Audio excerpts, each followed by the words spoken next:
اهلا بحضراتكم. قلت لي بقى ان انت مأمن نفسك بنسبة 100%؟ لا، ناصح وشاطر وبرافو عليك. طب انا عايز اقول لك على حاجة، ان محدش فينا يقدر يأمن نفسه بنسبة 100%. الكلام ده حقيقي، الكلام ده حقيقي جدا. طيب انت كده قلقتنا يا باشمهندس، طب نعمل ايه؟ اول حاجة لازم ان احنا نغير الباسورد بتاعنا باستمرار. انا اعرف ناس ان هي سايبة الباسورد بتاعها سواء على الفيسبوك او على الانستا او على التليجرام لمدة سنة وسنتين من غير ما يتغير الباسورد بتاعها، وده خطأ شديد جدا. لازم ان انا اغير الباسورد بتاعي باستمرار، لان ده مهم جدا علشان الشخص نفسه اللي بيعمل عليا هاك وهيهكر الاكونت بتاعي بيفضل يحط باسورد كده اعتيادي لغايه ما يوصل للباسورد بتاعك. فانت لازم تاخد بالك من المعلومه دي. رقم اتنين، لازم ان انا استخدم البرامج والانتي فيروس باستمرار، لان الانتي فيروس هيعمل لي حمايه وهيعمل لي وقايه لو لا قدر الله حد حب ان هو يعمل عليا هاك، هيبقى الموضوع بالنسبه له صعب تماما. فلازم ان انا انزل انتي فيروس، وسواء بقى افاست او نود او افيرا او انتي سباي موبايل. كل الحاجات دي مهمه جدا وهتحميني وهتحمي موبايلي او هتحمي لابي من الاختراق. النقطه اللي بعد كده والمهمه جدا، لازم ان انا اعمل الحروف بتاعتي كابيتال وسمول وات واندرسكور. الحاجات دي كلها يا جماعه مهمه جدا ومهمه في حياتنا اليوميه.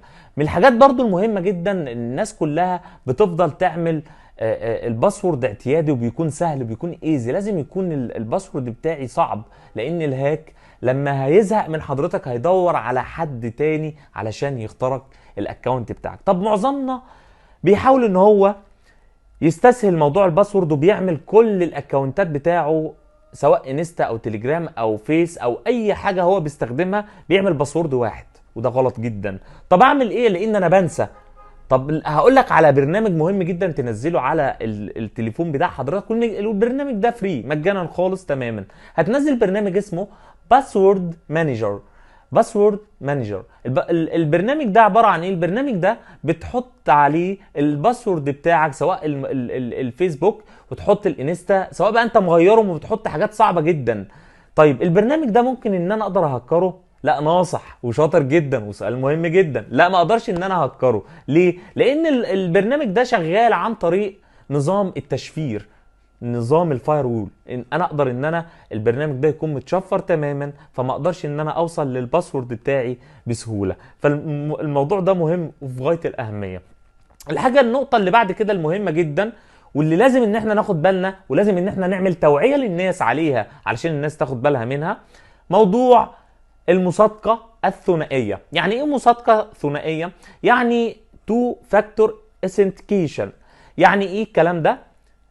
موضوع المصادقه الثنائيه ان انا بعمل الموبايل بتاعي بربط الموبايل بتاعي الاكونت بتاعي سواء فيس او انستا او تليجرام او اي اكونت انا شغال عليه، بربطه بالموبايل عن طريق اوتو بي مكونه من 6 ارقام بتيجي لحضرتك لما حد يحاول اللي هو يدخل على الاكونت بتاعك. فهيجي رساله لحضرتك على الموبايل اس ام اس ان في حد بيحاول يدخل على الفيسبوك بتاعك، فساعتها مش هيقدر يفتح الاكونت بسهوله.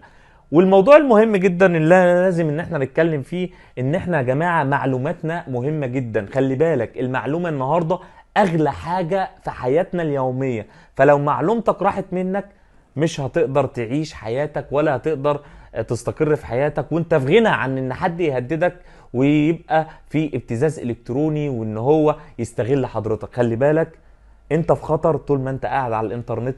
فحبيت كده ان انا اطلع مع حضراتكم في فيديو تفاعلي لحضراتكم ويبقى فيه توعية تكنولوجية لحضراتكم. شكرا لحضراتكم.